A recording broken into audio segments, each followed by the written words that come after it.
The following was recorded in front of a live studio audience at the Studio 21 Podcast Cafe.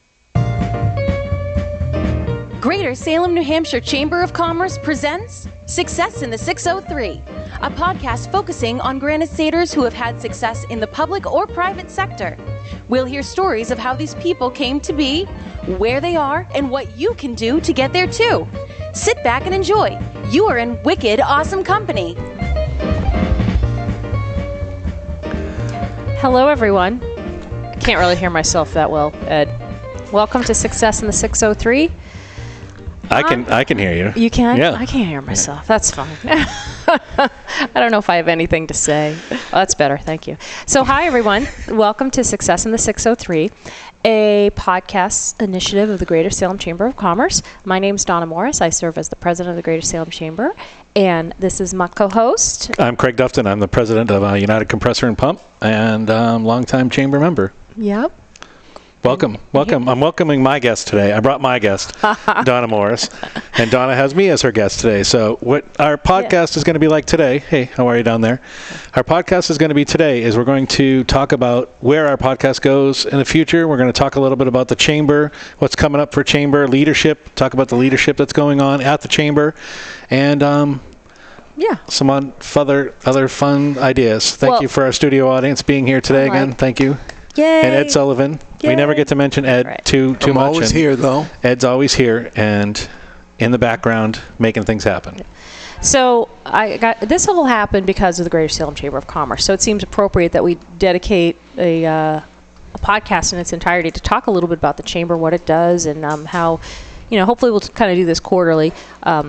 What the chamber is, what it does, and how you can become a part of it, whether you're a consumer or a small business owner. So I have lived and breathed the Chamber of Commerce for the past 13 years of my life. It has been quite a ride. I'm still loving it every day. You never know what, you plan your day and then it ends up being something totally different. But running a Chamber of Commerce is, it's quite a thrill. Is it? Never a dull moment. So, well, you went from motherhood to right back into business, right? So a little blip of my leadership story, or how I do say I stumbled into the chamber world. I went to school. My passion was actually going to be broadcasting. I wanted to do Sesame Street, children's broadcasting type of stuff. Yeah, I started out at UNH in communications, but I did not have, and I don't want to get into that, but I did not have the most stable childhood, so I switched majors. I could always do science, so I switched majors so that when I got out in 91, I'd be able to have a job, so which worked out great. I had a great high-paying job and met my husband, changed over to biochemistry, met my husband in microbiology lab, and worked in industry. And you went to a fine college, too. Yeah, UNH is great, absolutely great. And it's even better now. So the chamber comes in. I stayed home with the kids for 7 years, and then this chamber thing came up. My husband's like, oh, you should do that. I'm like, what's a chamber? So I want to tell you guys all what a chamber is. I stumbled into it, and I say this, I've said this on and off. When I was home with the kids, I ran playgroup. Now I run playgroup for the business community. That's what I do. I get people together, they learn, they have social time, they have snack, usually beer and wine, educational You get two stuff. coupons, by the way, if you come to a chamber event. But I've always loved people, and that's what the chamber's about, people. And being tucked away in a lab just wasn't working for me. So how did you, I can tell you a little bit more about me with the chamber, but how did you get involved? Like, when did you first discover what a Chamber of Commerce was? Well, I moved here from, my company was in Lawrence. Originally, my dad owned the company. It was it was part of United Tool, broke off of United Tool and became United Compressor. We were down near the Pepsi plant in Lawrence. Okay. And in 2006, we moved from Market Street, where we were on Portland Street in Lawrence, to here into New Hampshire. And I'd already been in Salem, living here since 1998. And my brother and I, who's my partner, we have a third partner now too, Chris, and he and I decided to come to New Hampshire just for various reasons, and there were other reasons. The building was being bought that we were in, that we owned. My mom and dad owned it, and we came here, and the first thing that we did was we joined the chamber, because it just felt like the right thing to do, coming in as a company that didn't really have a lot of roots in Salem, and thought that would be a way for us to get roots. But it took us a few years to really get involved in chamber. We were members, but we weren't really. We find that a lot as an ambassador. We find a lot of people that are,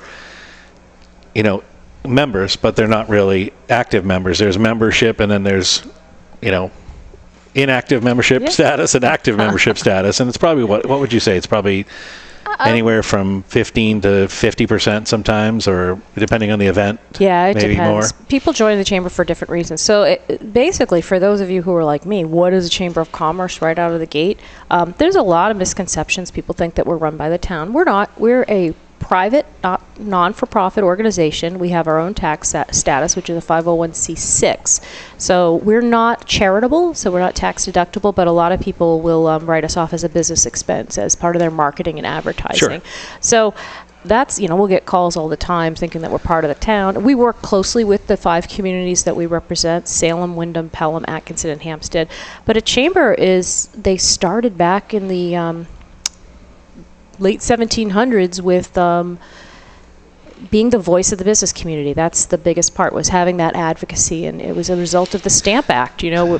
Businesses were being taxed and didn't have a voice. So that's really why chamber started. All these business community can get together and have a voice. And actually, that just happened at my board of directors yesterday. They voted to support Article 5 in Salem, which is on the ballot, which is relative to purchasing water from the water line that's coming down, the Southern New Hampshire Regional Water Project. Yep. So, there's a lot that's coming from Massabesic down 28. Down 28, Yep. Massabesic. So that's a whole project, but if they're working on the dotting the I's and crossing the T's on that project.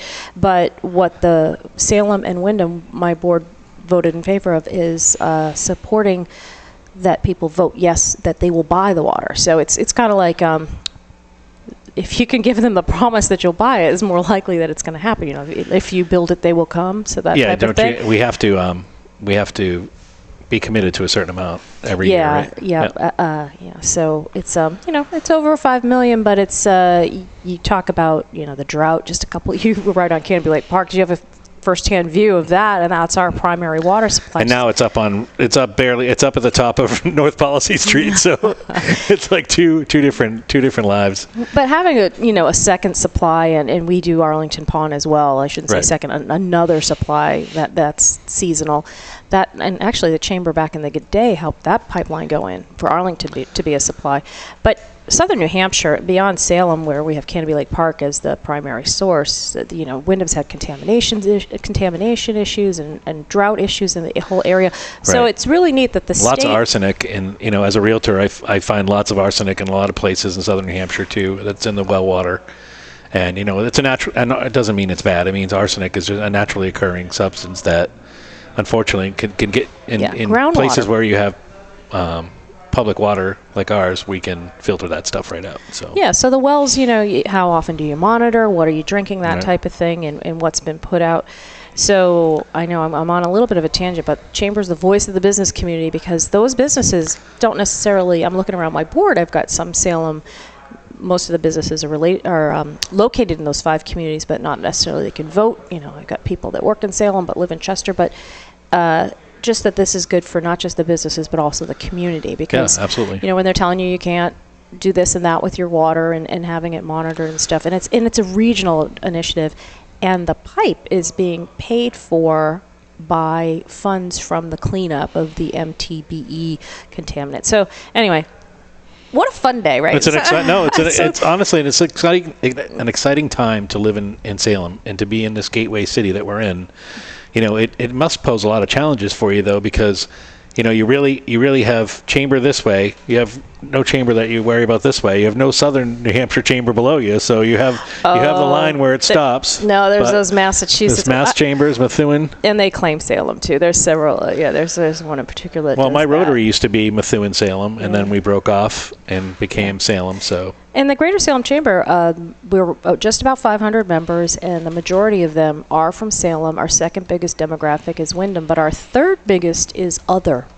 and other Massachusetts, and then other New Hampshire. You really join a chamber. So advocacy, it makes sense for the New Hampshire. We're going to, we 5 New Hampshire communities, we're about New Hampshire local, and we're talking about, they're up in Concord. There's a ton of stuff going on with the business profit taxes and this family leave stuff and different things that might have gas tax impacts a lot of transportation companies. The chamber gives the businesses a voice, and the voice of 500 businesses is a little stronger and resonates a little longer when you're talking, instead of just one business saying, I don't like that tax, or whatever it might be. So advocacy is a big thing. It's a fun thing, and you get to meet a lot of different people through that. And we just had an event the other day where it's access, so that these elected officials can hear firsthand, like, the challenges United Compressor might be having to get good workers, skilled workers. There's a ton of stuff going on when it comes to that. Yeah, we had Chuck Morris there. It was great.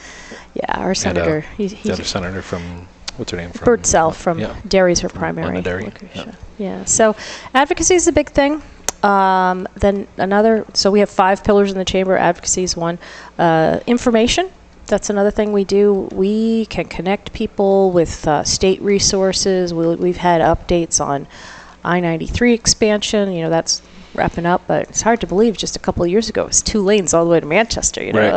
We have watched history in the making right there. It reminds me of in Dances with Wolves, when he saw the buffalo and they saw the big swath of land that was wide open. Now when you come up over exit 2 and you see just the wide expanse cut from one side to the other, I'm like, Tatanka, thinking it's just such an amazing engineering project and incredible. Yeah. So the chambers are good at getting people together, the right people to give the information. We've had health forums, we've had transportation forums, we've had marketing on a shoestring forums, because not all issues that small businesses are facing are really they could be as much as, like, how do I use social media to boost my sales? Those types of little things that would just make a big difference.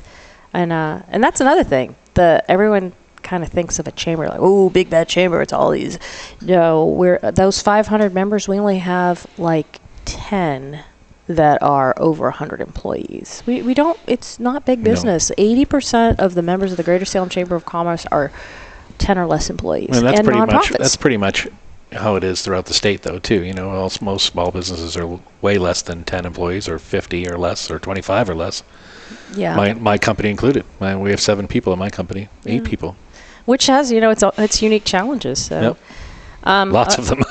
We don't have to take a commercial break, because this is the bonus episode. Yep. There's every quarter there's 13 weeks. But I will do a bonus break of letting people know. The most important thing is about today, we wanted to give you a little bit of information about the chamber, a little bit of information about ourselves too, and then a little bit of information about, or actually feedback from you. Because if you're watching us live and you have any questions, or you want to see where our podcast goes in the future, we're going to be bringing you some great guests over the next few weeks, and we just really need your support. We need you to subscribe. We need you to share. We need you to get the word out for us, so that we can continue to bring the voices of these people, their stories, to you guys here in the greater Salem area, or New Hampshire, or wherever you're listening to. If my son listens from Honolulu. That's the neat thing about podcasting. It can be anywhere. Yeah, that's the great part about it. And if you're a sponsor of ours, you'll see Armon Networks running down below us, or the chamber's running through right now, but you get that advertisement forever. If you advertise with us, and it's very cheap, Donna will give you information on advertising for us, or you can contact me.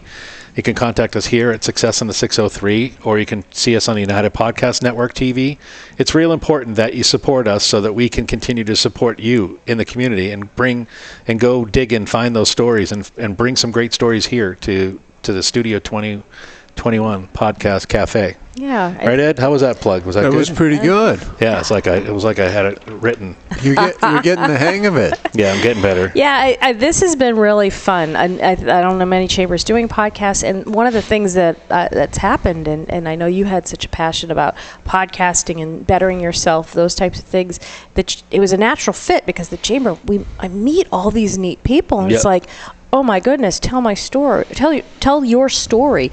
Help inspire other people. Right. And we've seen some themes throughout that, about taking risks. I mean, it's been, I mean, they've all been risk takers, from Peter Arena to Josh Judge. I mean, you have all these people that are doing these things, but you'll hear that same theme from people that are successful. They have those same similar traits. I get up early, I do this, I do that, I have a schedule, I stick to it, I time block, I do all the important things that you need to do and set goals. And you don't care if you miss your goal, you just try to hit your goal, and you learn from your failure. You hear those same stories over and over again. Yeah, it's been good for me personally too. I've taken a little bit from every guest that we've had. We had the superintendent of schools, and I learned that you're not going to make all the people happy. You make the decision that you think is right. You don't dwell on everyone's feelings. You make your decision and you go for it.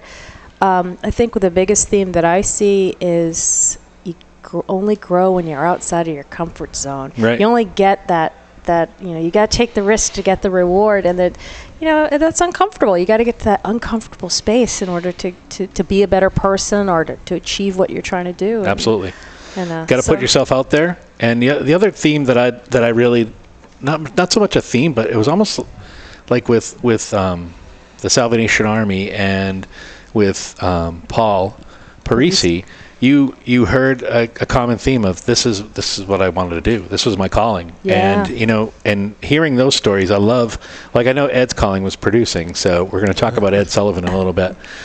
Great guy. I wish we could get a camera on him, but if he comes up here, then nobody's down there. I'm the mystery man. It's like, and we're trying to get Janine to work the board so that Ed can come up here, but.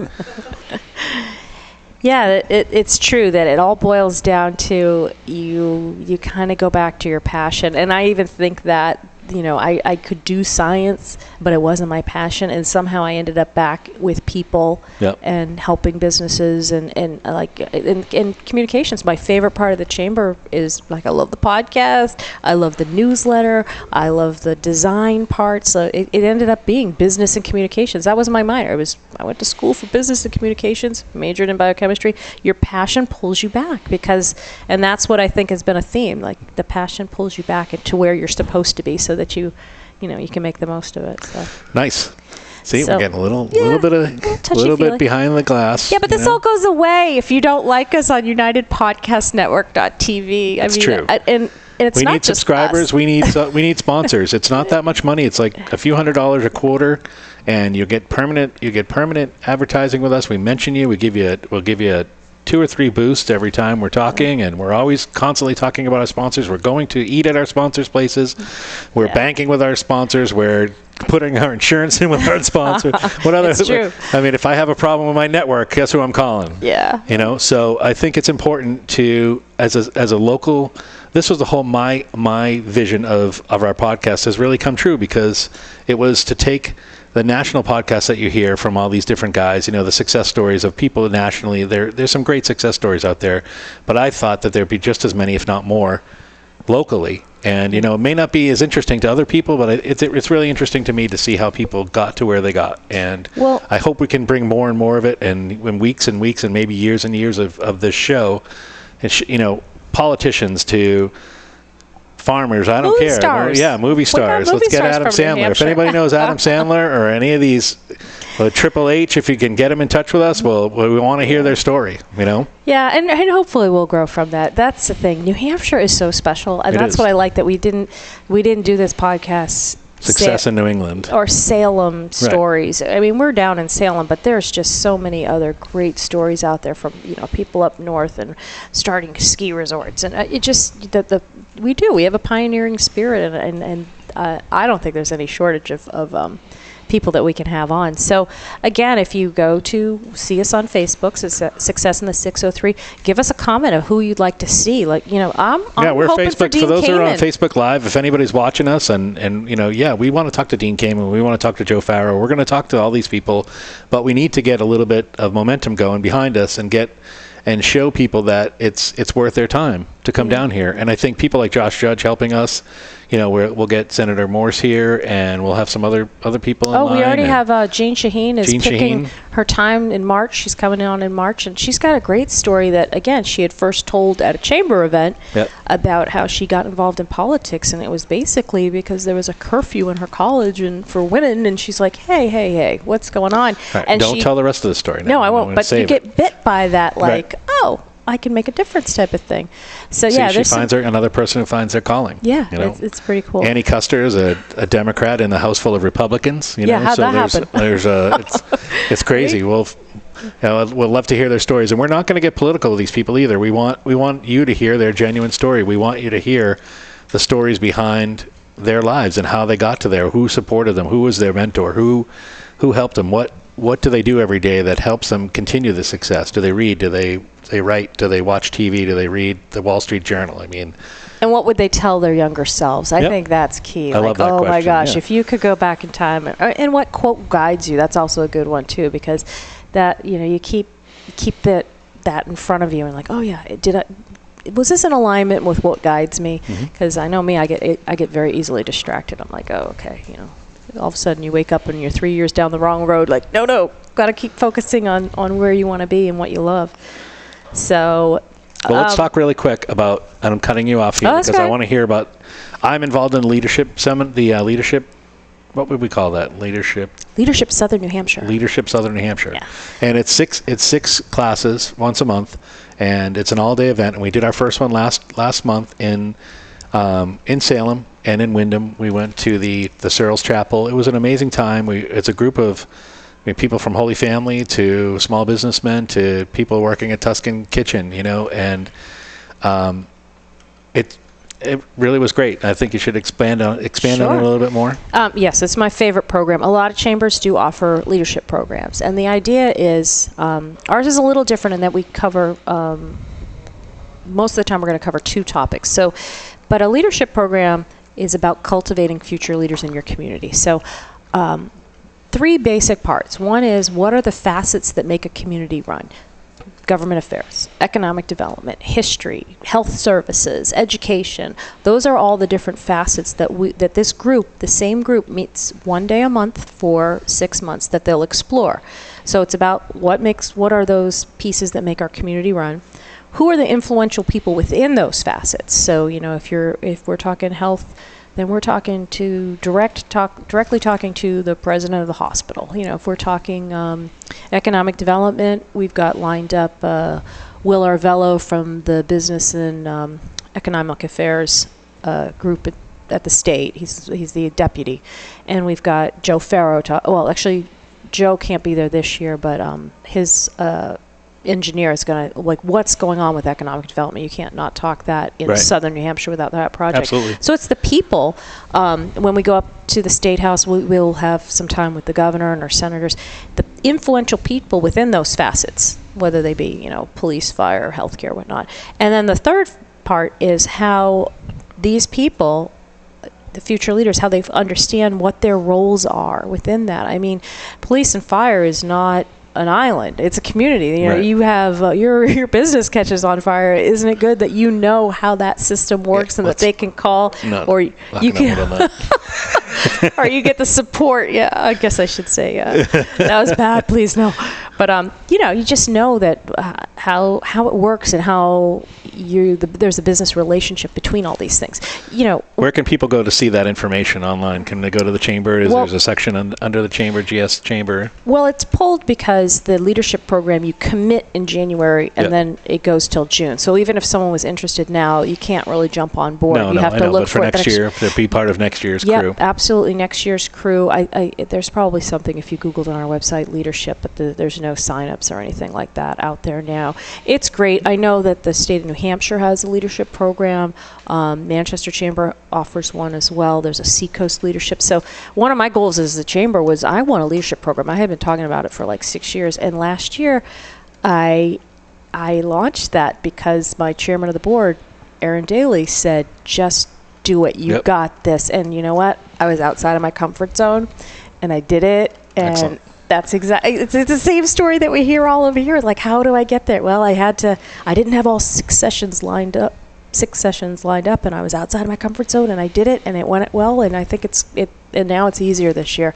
So again, that's that theme. That's how you grow. Yeah, absolutely. Like when we had Ryan Snow in here, and you know, he was talking to us, and he's just a fascinating businessman too. And Peter Reno, you've got those same characteristics that go throughout people that have success, and you just got to figure out what that characteristic is and apply it to your life and see if it does fit, or is there a different version of that characteristic that fits.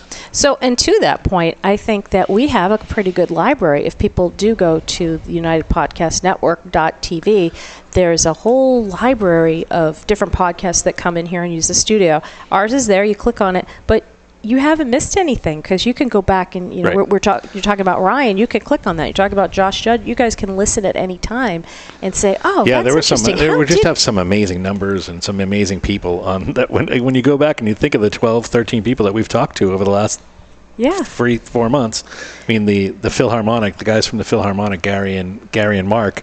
It was just so fascinating to find that part of our lives that a lot of people. I mean, that part of our culture that a lot of people don't even know exists right here in Salem, or right here in Manchester, and how a kid from South Africa ended up in New Hampshire. Tanzania. Yeah, he was from Tanzania. Oh, was it Tanzania? Yeah. So, Cool guy. It's and very, I mean, very cool. Josh Judge is a good guy, a good friend actually, and really, just genuinely nice. You're just been amazing. We call you my podcast wife, and it's and Ed.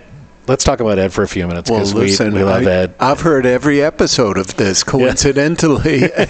But have you liked us on UnitedPodcastNetwork.tv? Yes, he has. I have to say, our biggest fan is Ed and Dave. I've subscribed everywhere, but, for me, what's been great about it is just the quality of the guests that you've had in here. Including today.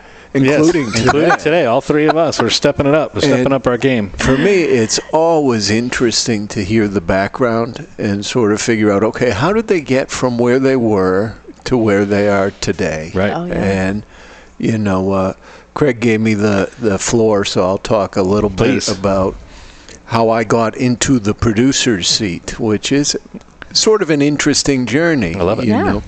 I graduated from college with a degree in English and American literature. Okay, so we see that worked out for you. Yeah, if you have any Shakespeare questions. Well, so furthering the point of $50,000 educations may get you on the road to where you may not be. Well, here's the interesting thing. Then, you get out of school with one of these degrees and you think, well, okay, now what am I going to do? And at the time, I went to a program for technical writing.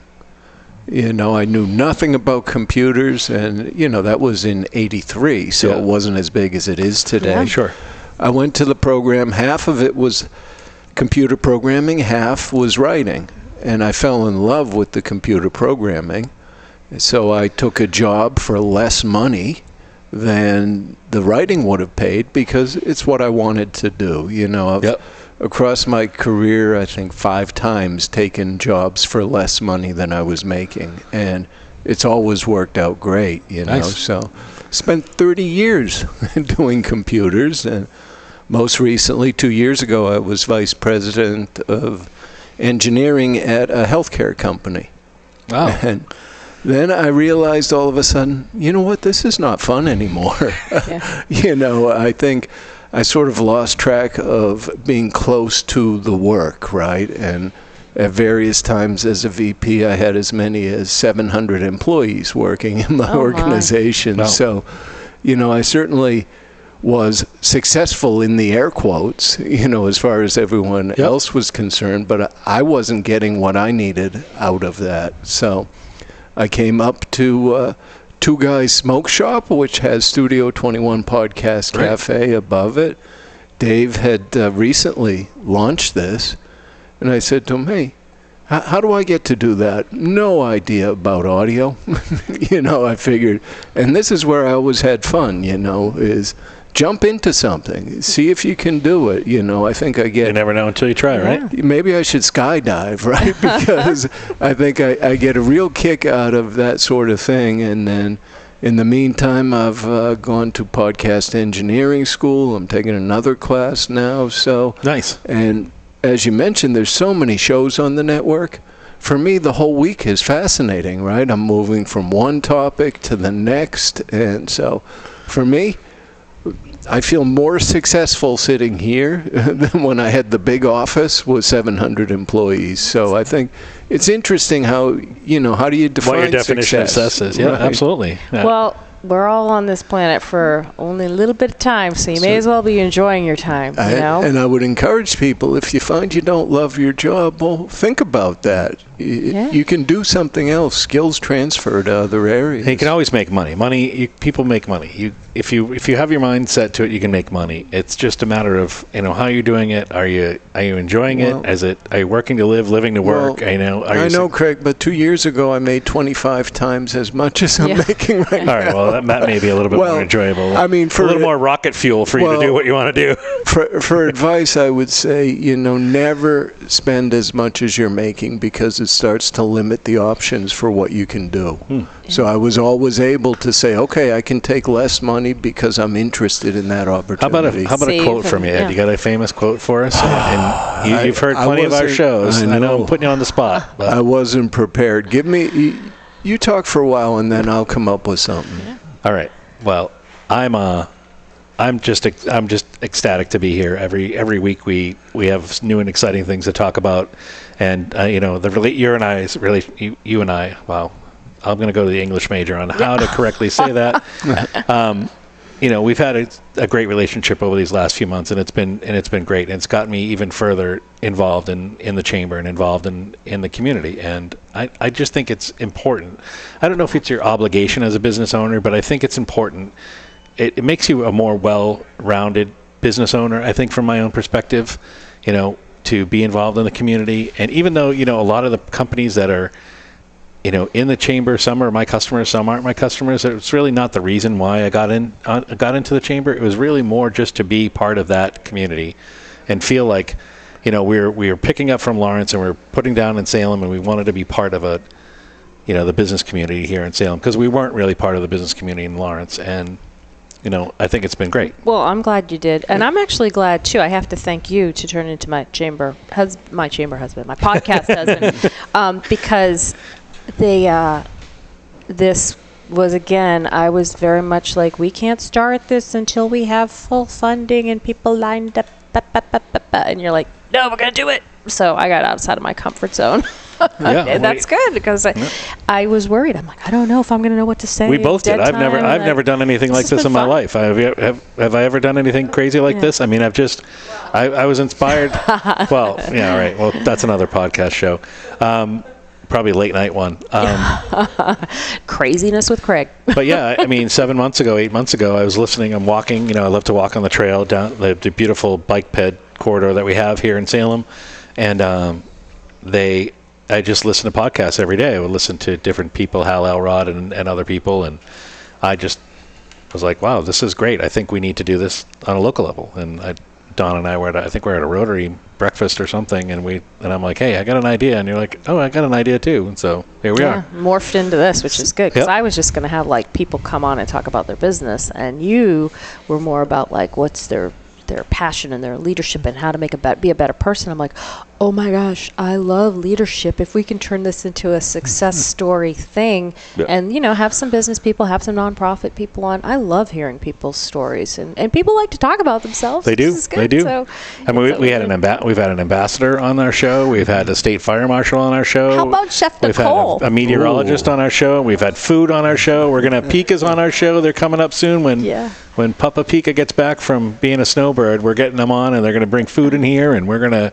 It's going to be great, and the community outreach. I mean, I had someone at Phil said, "Oh, you're the podcast guy," and I'm like, "What? What? I'm a podcast guy now? All right, that's so awesome." Like my first, no autographs yet, but we'll get there. Hopefully, with your help. I think I'm ready with your help. Ready? Quote Santo Insurance quote of the week. Yeah, actually, the timing's pretty good on that. Yeah, there it is. But. This one always reminded me that you always have to be receptive to other people. You can always learn from anybody you're talking to. True. And this one's from Mark Twain. Nice. When I was a boy of 14, my father was so ignorant I could hardly stand to have the old man around. But when I got to be 21, I was astonished at how much he had learned in 7 years. I love it. So true. That's true. That is from 14. Yeah, we were just talking. My mom and I were just talking about that the other day. One of our nieces were like, "Hey, was I like that when I was 14?" We're like, "Oh no, you were a total angel. Everything was great." When no teenager, bothers any of their parents ever whatsoever. I love it. Do you have a quote?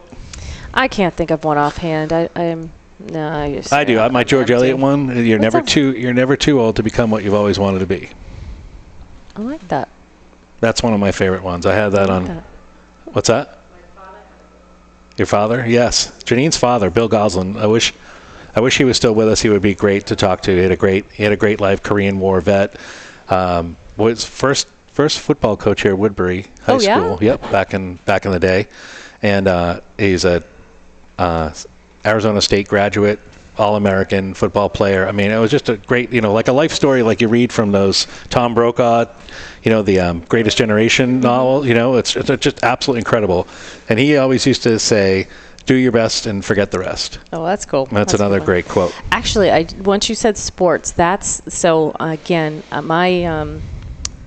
one of the biggest influences on my life was my basketball coach, because my high school was not good. It was very rough, late teen stuff. So, but the basketball court was this little oasis of, and he would say, nobody's better than you, but you're no better than anyone else. Right. And, he'd build you up, and then you'd say, yeah, you're right. We just got together celebrating our 1986 state championship with all these 40-something-year-olds. There's nothing wrong with 1986. I graduated high school in 1986. We're all around there watching the VHS tape that had been. So that just happened a couple weeks ago, and I was so glad. Were you a guard? Yeah, he was there, and he got to see us all. And I am not the only one in that room that man influenced. It was so wonderful. And so that's another person we have to have on the podcast. I went to high school with a basketball player that ended up going to UConn in 1987, Carrie Bascom, and she was, if you Google her, she amazing. One of the first. The UConn is a powerhouse now, but Gino, right? She was with Gino? She was the first year. Gino came to recruited her from Epping High School his first year, and built the program. By the time she was I think they went to the Final Four her junior year.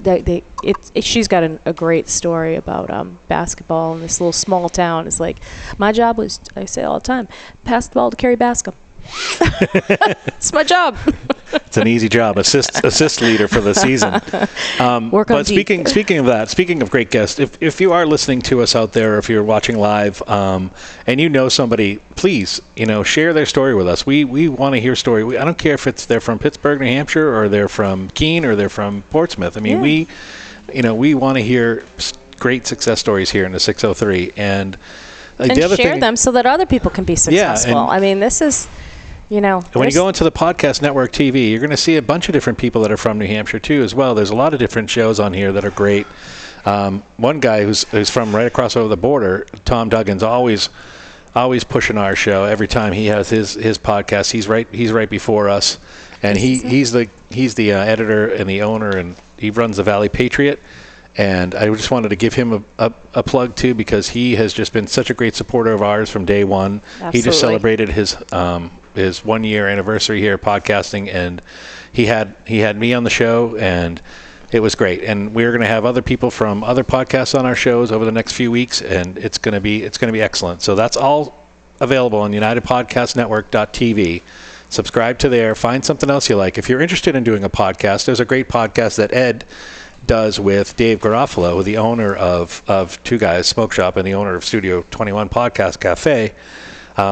It's called the Studio 21 Podcast Cafe, right? Yeah, Dave has discontinued that one for now. Okay, because he said everything he needed to say about podcasting, basically? Basically, yeah. And the whole series is still there. Right. That's what's great about it. Part of the reason he started it was he consistently had to say the same thing over and over. Here's how you do it. Right. And so he said, why do I keep doing this? I'm going to record it. So that's available. It's a great it's a great one resource. for me. I loved it when I was first when we first met and I'd heard about it. I went through and I listened to a bunch of them. All I was doing was listening to podcasts. I got nothing done all day, and Dave's is very informative. He tells you like step by step exactly how to set up a podcast. So if you are interested in doing that, we're going to have a shameless plug for that, and make sure that you become a podcast and you join the Salem Chamber too at the same time. Yeah.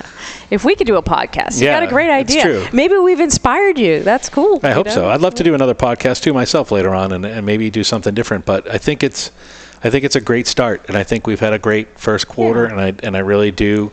I do really enjoy doing this with you, Donna. I enjoy it too. It's absolutely great, and we just need these spectacular guests. We want to hear great stories. I want to cry. I want one of these shows where we cry. I want Ed to cry. I want I want I don't want a dry eye in the place, Yeah, there's some good stuff. So it's going to be great. I'm very happy with the show, and hope you tune in. Hope Ed, thank you for Ed, all of your support. Thank you, Craig. Really Thank you for appreciate Janine, our number one fan. Yes, our number one fan, Janine. Our live studio audience. Thank you, and please tune in, subscribe, watch us on Podbean. Podcasts, and we're everywhere. YouTube, you'll find us. Start with Facebook, and then you can go right from there. United Podcast Network TV. Success in the 603. Success in the Donna, 603. As always, you've been Wicked Awesome Company. You've been Wicked Awesome Company. No, you've been Wicked Awesome Cousin. Ed, you're Wicked Awesome Company, too.